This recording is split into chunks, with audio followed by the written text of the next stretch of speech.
सभी को नमस्कार। आज का अपना जो नया टॉपिक है वो है कार्बन और इसके अपरूप।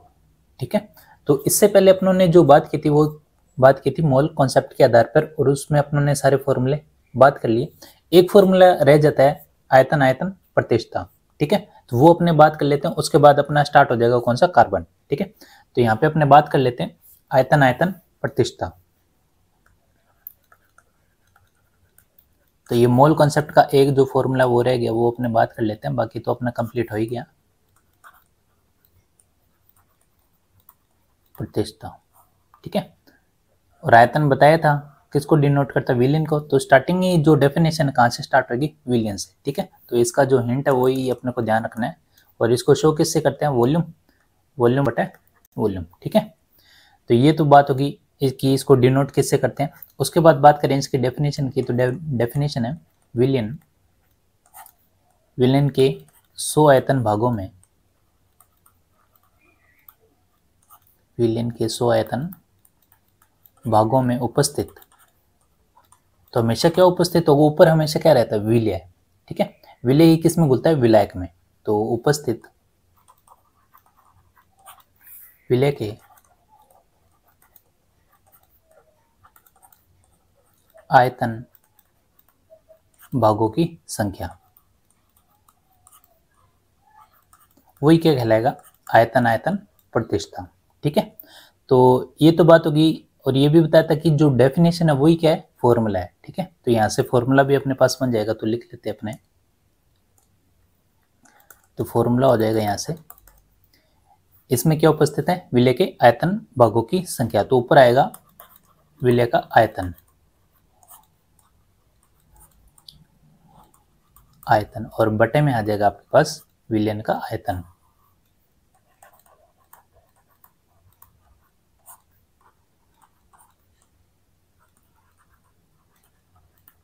ठीक है, और इंटू में क्या कर दो, 100। तो ये तो बात होगी फॉर्मूले की। ठीक है, इससे ज्यादा अपने को कुछ ध्यान नहीं रखना, और ध्यान भी रखना है तो इसके आधार पर किस प्रकार के फॉर्मूले पूछे जाते हैं वो अपने को ध्यान रखना है, और किस प्रकार न्यूमेरिकल आता है वो भी अपने कर लेते हैं। तो बात है न्यूमेरिकल की, तो ये अगला जो आपके पास क्वेश्चन है, तो ये न्यूमेरिकल है इस पे आधारित। तो लिखा हुआ है कि यदि 17 ml ग्लूकोज को 200 ml एल्कोहल में घोलकर विलयन बनाया गया तो इस विलयन की आयतन आयतन प्रतिष्ठा ज्ञात करो। तो एक चीज ध्यान रखो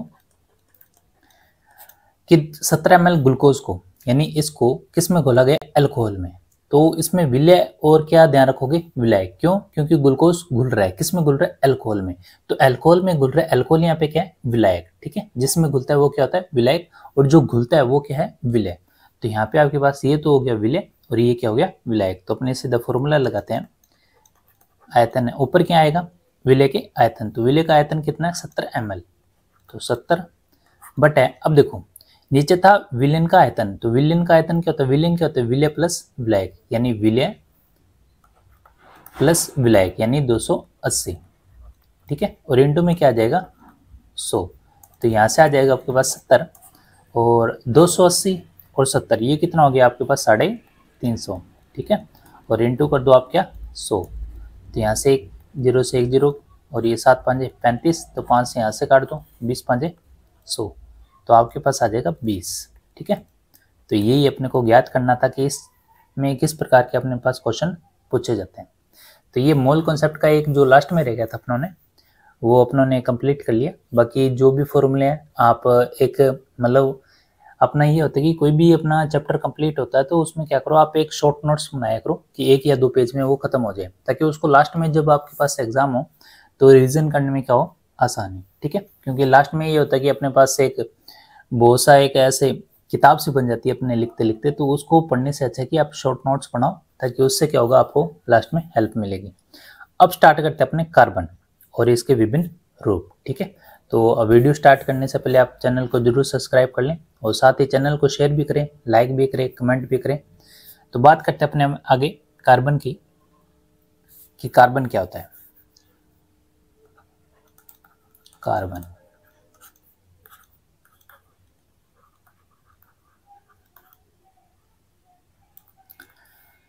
सबसे पहले तो बात करें कि कार्बन आया कहां से। तो कार्बन जो शब्द है वो लिया गया ग्रीक भाषा से। ठीक है, ये है कार्बन, ग्रीक भाषा से कार्बो, ठीक है, क्या है ये, कार्बो। तो कार्बो शब्द से बना है, ठीक है। तो और इसका जो अर्थ है, इसका अर्थ होता है काला, ठीक है, काला मतलब श्याम।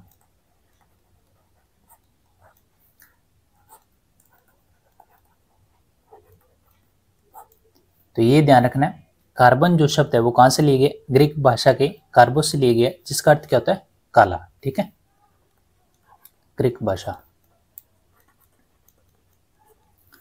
अब बात करते हैं कि कार्बन की स्थिति क्या है, किसमें, आवर्त सारणी में। कि आवर्त सारणी में इसकी स्थिति क्या है। तो कार्बन के बारे में जो अपने को पता है बेसिक चीजें, वो अपने को ध्यान रखनी है। आवर्त सारणी में स्थिति, सबसे पहले तो ध्यान रखना है कि इसका परमाणु क्रमांक क्या है, परमाणु क्रमांक। और बात करें तो द्रव्यमान संख्या क्या है, और बात करें तो इसका प्रतीक। नॉर्मल क्वेश्चन है जो 7वें 8वें में भी आते हैं, तो यहाँ पे भी अपने को ध्यान रखना है, प्रतीक हो गया, आवर्त हो गया, और एक ध्यान रखना वर्ग, वर्ग कौन सा है, ठीक है। तो सबसे पहले बात करें परमाणु क्रमांक, तो परमाणु क्रमांक कितना होता है, 6, ठीक है। और द्रव्यमान संख्या कितना होता है, इसका डबल यानी 12। उसके बाद बात करें प्रतीक, इसको किससे डिनोट करते, तो अपने इसको लिखते हैं C612, ठीक है। बटे में जो आता है परमाणु क्रमांक, और ऊपर क्या लिखते हैं अपने, द्रव्यमान संख्या, ठीक है। या कई बार अपने ऐसे भी देखने को मिल जाता है C612 कहीं यहाँ पे भी लिखते हैं, तो दोनों सेम है, कोई गलत नहीं है इसमें।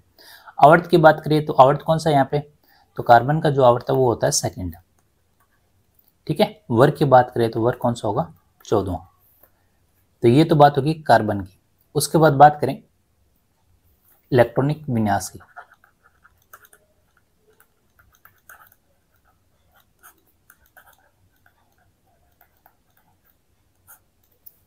तो इलेक्ट्रॉनिक विन्यास की बात करें तो क्या होता है, 1s2 2s2 2p6 होता है, लेकिन यहाँ पे अपने को कितने चाहिए, 6 चाहिए, 2 4 और 2 कितनों की, 6 हो गए, ठीक है। तो ये तो बात होगी इलेक्ट्रॉनिक विन्यास की।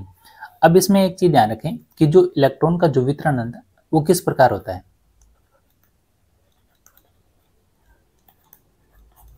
इलेक्ट्रॉन का वितरण, तो सबसे पहले तो जो पहला कक्षक है उसमें 2 इलेक्ट्रॉन भरे जाएंगे, फिर कितने भरे जाएंगे, फिर भरे जाते हैं 8, लेकिन अपने पास कितने हैं बाद में, देखो 2 तो यहाँ से भरे गए, बाकी के कितने रहेगी, 4, तो ये 4 भरे जाते हैं, ठीक है। तो ये अपने को ध्यान रखना है। तो ये जो 4 है और यहाँ पे जो ये 4 है, ये क्या है, बाह्यतम कोश में आने वाली इलेक्ट्रॉन, ठीक है, बाह्यतम कोश।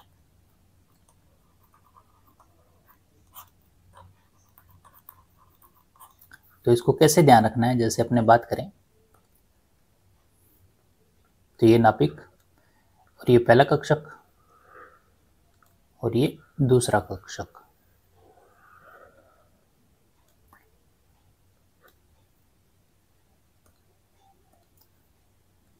तो पहले कक्षक में कितने, 2 इलेक्ट्रॉन, ये लो 2 इलेक्ट्रॉन यहाँ पे अपने भर देते हैं, और दूसरे कक्षक में 8 भरे जाते हैं, लेकिन अपने पास कितने, 4, तो ये 4 भी अपने भर देते हैं।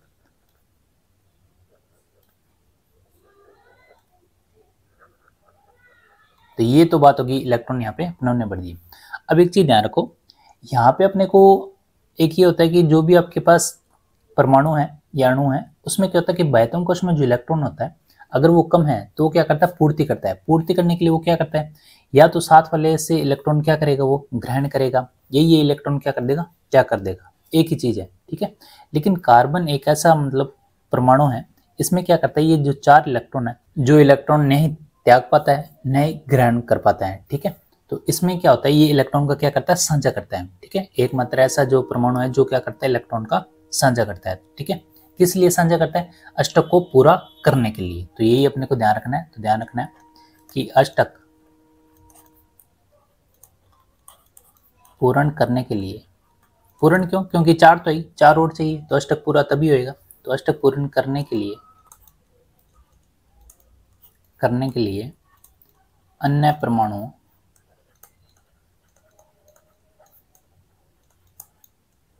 परमाणु के 4 इलेक्ट्रॉन से क्या करता है, ये साझा करता है।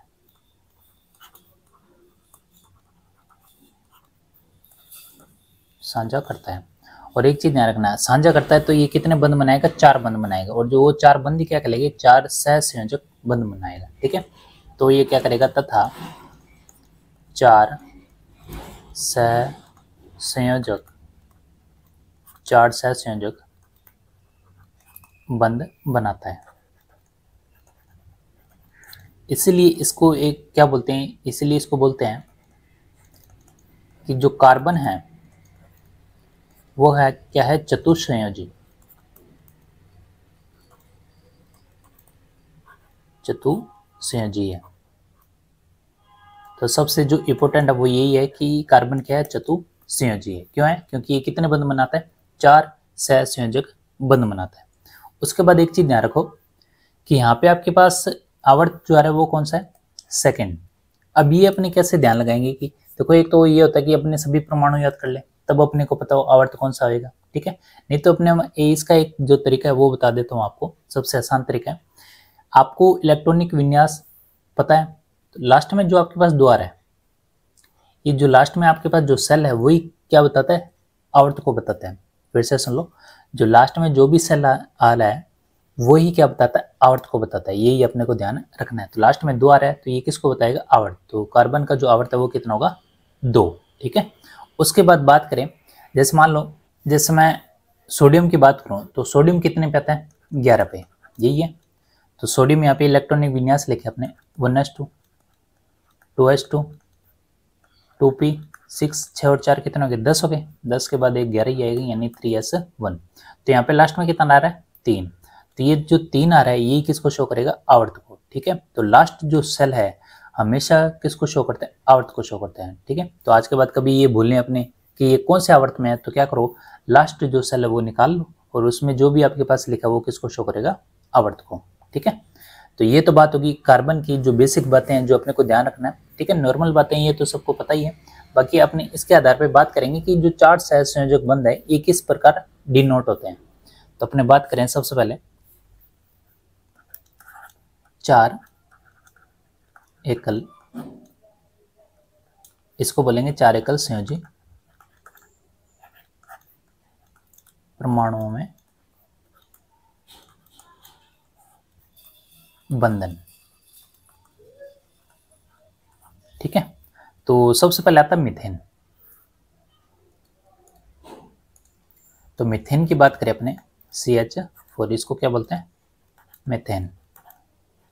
मीथेन पता ही है किस में काम आता है, बायोगैस में जो मुख्य अवयव है वो कौन सा होता है, मीथेन ही होता है।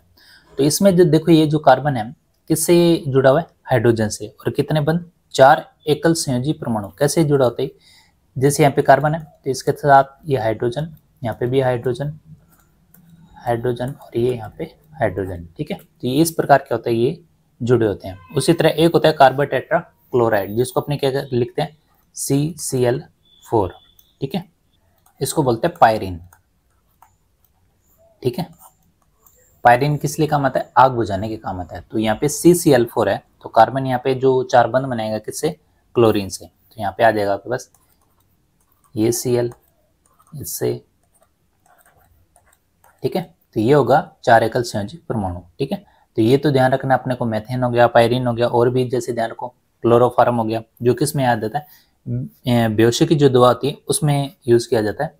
इसको मैं लिख लेता हूँ यहाँ पे CHCl3। ठीक है, तो एक तो हाइड्रोजन से और 3 किससे हो जाएगा, क्लोरीन से। तो यहाँ पे कार्बन एक तो हाइड्रोजन से, 3 बनाएगा किससे, क्लोरीन से। ठीक है, इसको बोलते हैं क्लोरोफॉर्म। क्लोरोफॉर्म, तो क्लोरोफॉर्म किस लिए यूज होता है, बेहोशी की जो दवा होती है उसमें यूज किया जाता है क्लोरोफॉर्म। और जो पायरीन है इसका यूज किस में किया जाता है, आग बुझाने में।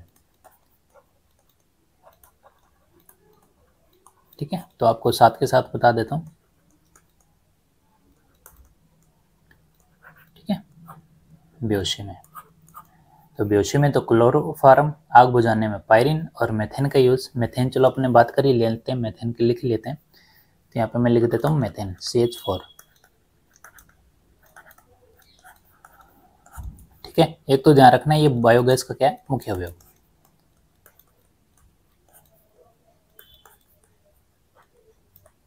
तो बायोगैस में सबसे यूज़ किया जाता है गोबर का। तो गोबर से क्या बनाई जाती है? बायोगैस। बायोगैस का मुख्य अवयव। और एक चीज ध्यान रखना, मार्स गैस।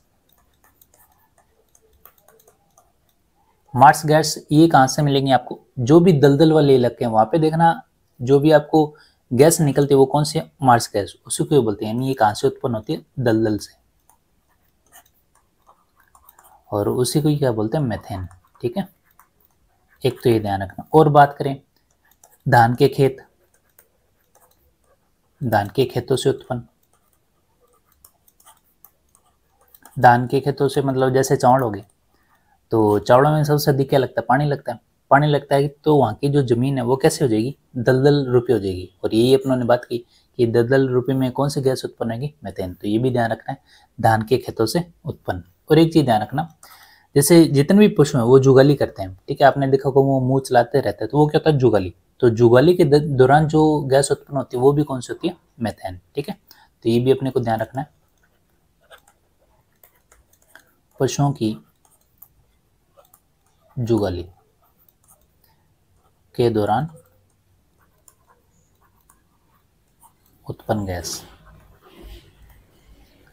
ठीक है, तो ये तो बात होगी कि मीथेन का यूज़ अपने कहाँ कहाँ करते हैं, तो यही अपने को ध्यान रखना है। इससे कई बार डायरेक्ट भी पूछ लेते हैं, ये तो बहुत बार पूछा है धान के खेतों में, बायोगैस में। ठीक है, तो ये डायरेक्ट क्वेश्चन बनते हैं जो अपने को ध्यान रखना है। कार्बन पढ़ ही रहे हैं तो साथ के साथ अपने बॉन्ड के आधार पर ये भी पढ़ लेते हैं। ठीक है, ये तो बात होगी, अपनों ने बात की थी एकल संयोजी के बारे में। उसके बाद बात करें अपने सेकेंड, बात करें एक तो अपने रख लेते हैं दो एकल संयोजी, दो एकल संयोजी।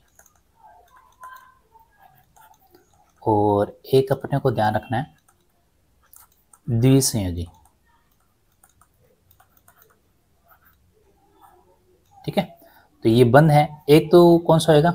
एकल संयोजी। और दो कौन से होगी? द्विसंयोजी। कैसे? जैसे मान लो अपने लिखते हैं यहाँ पे HCHO, ये कौन सा है? फॉर्मेल्डिहाइड। ठीक है, जिसको बोलते हैं मेथेनॉल। ठीक है, तो यहाँ पे लिख देता हूँ मैं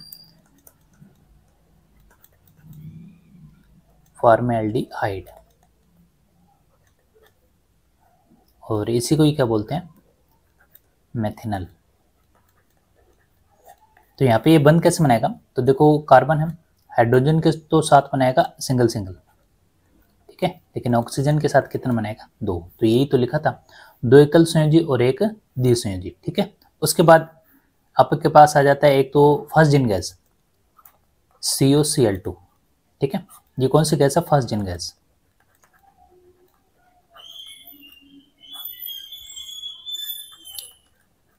फर्स्ट जिन गैस कैसे? ये विषैली प्रकृति की होती है, यानी जहरीली गैस होती है, CaCO-Cl2। तो इसमें क्या होगा? ये क्लोरीन के साथ तो क्या बनाएगा? Single bond. और ऑक्सीजन के साथ क्या बनाएगा? Double bond. ठीक है, तो ये अपने को ध्यान रखना है। तो फर्स्ट जिन गैस, इसकी प्रकृति लिख लो कैसी है? विषैली, विषैली प्रकृति का होता है ये। ठीक है, एक तो बात होगी ये। तीसरी अपने बात करें, एक होता है त्रिसंयोजी। ठीक है, तो वो भी अपने बात कर लेते हैं। एकल संयोजी, इसके आधार पर क्या है जो अपनों ने यौगिक लिखे हैं जितने भी है, तो इसमें क्या होगा? अपने को याद हो जाएगा कि इसको क्या बोलते हैं। कई बार डायरेक्ट ये ऐसे भी क्वेश्चन आ जाते हैं, इसलिए मैंने आपको क्या है संयोजकता के आधार पर अपने सारे इसमें लिख लेंगे। ठीक है, एकल संयोजी हो गया। और तो यहाँ पे एक तो आ जाएगा हाइड्रोजन साइनाइड,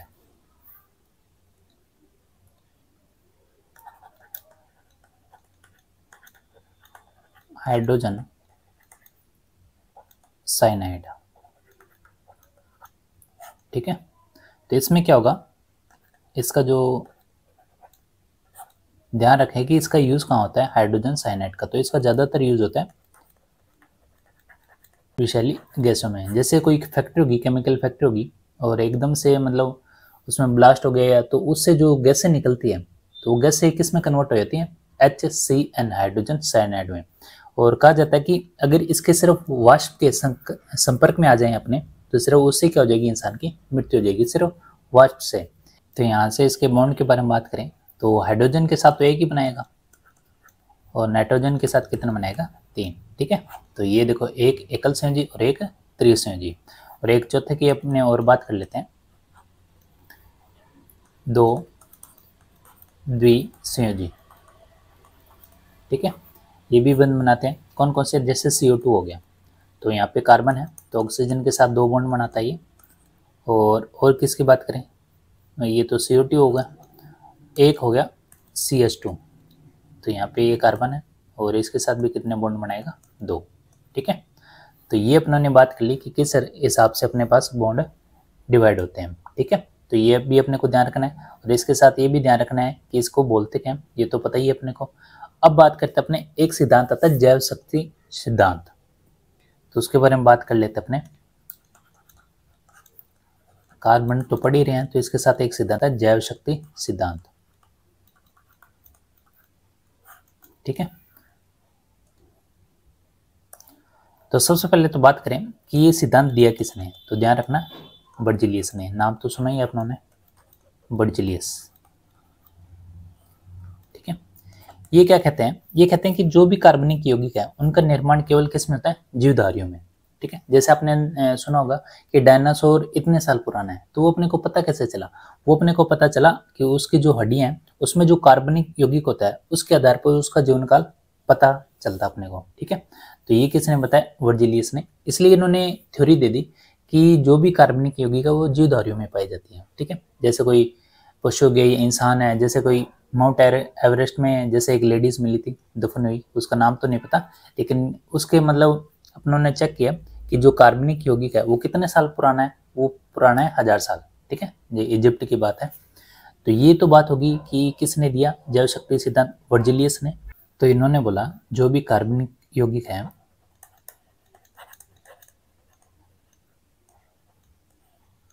कार्बनिक यौगिक,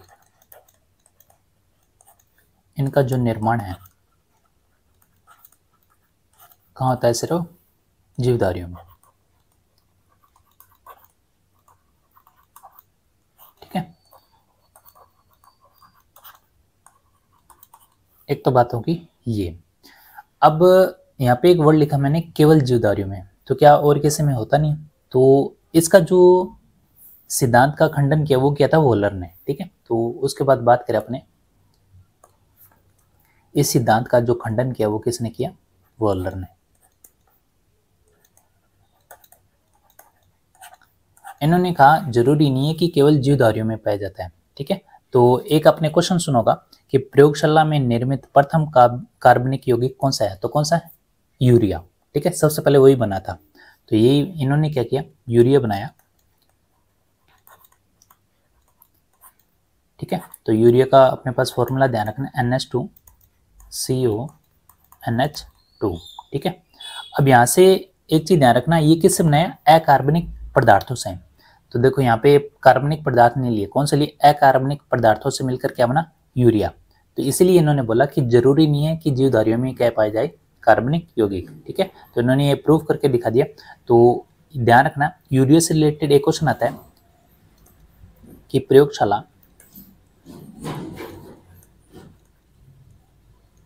प्रयोगशाला में निर्मित प्रथम कार्बनिक यौगिक,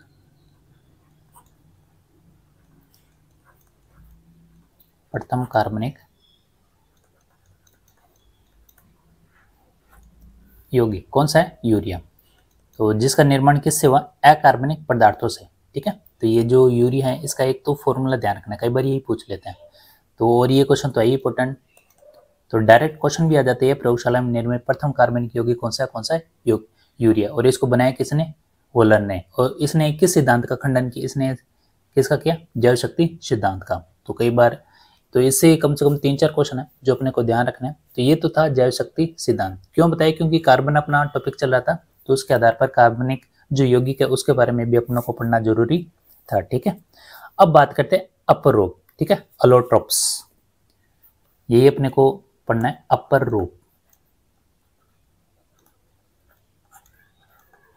एलोट्रोप्स। अपर रूप क्या होता है, तो एक चीज ध्यान रखना, कोई भी तत्व, जैसे एक तत्व है, इसके 2 या 2 से अधिक रूप पाए जाते हैं, 2 या 2 से अधिक रूप पाए जाते हैं, बट इसमें दो चीज़ों का अपने को डिफरेंस मिलेगा, एक तो भौतिक गुण और एक केमिकल। ठीक है, तो भौतिक गुण में क्या होता है कि एक तत्व दो या दो से अधिक रूप पाए जाते हैं, जिसमें जो भौतिक गुण है वो तो क्या होते हैं डिफरेंट, और जो केमिकल जो गुण होते हैं वो क्या होते हैं समान। बस यही इसमें ध्यान रखने हैं, बस ये इसकी डेफिनेशन है अपरोप की।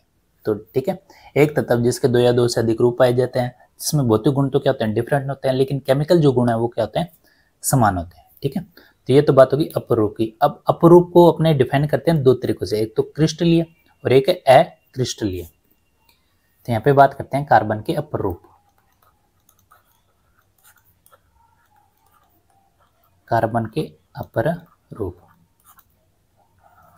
तो कार्बन के अपरूप एक तो हो जाएगा किसमें क्रिस्टलीय और एक किसमें हो जाएगा अक्रिस्टलीय। तो एक तो हो जाएगा यहाँ पे क्रिस्टलीय और एक हो जाएगा यहाँ पे अक्रिस्टलीय। ठीक है, तो यहाँ पे दो अपरूप हैं, क्रिस्टलीय अपरूप और अक्रिस्टलीय अपरूप। देखो यहाँ पे क्रिस्टल का मतलब क्या होता है, इसमें क्या होती है जो ज्यामिति होती है वो क्या होती है निश्चित होती है, और इसमें जो ज्यामिति होती है वो क्या होती है अनिश्चित। ठीक है, तो बस इसमें यही ध्यान रखना है, इसकी जो ज्यामिति है कैसी होती है, ज्यामितीय अवस्था निश्चित, और इसकी जो ज्यामिति है वो कैसी रहती है अनिश्चित।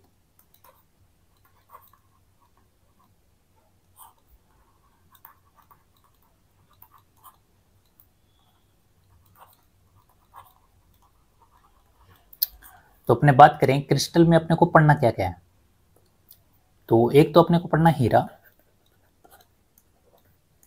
एक अपने को पढ़ना है ग्रेफाइट। हीरा हो गया, ग्रेफाइट हो गया, फुलरीन हो गया,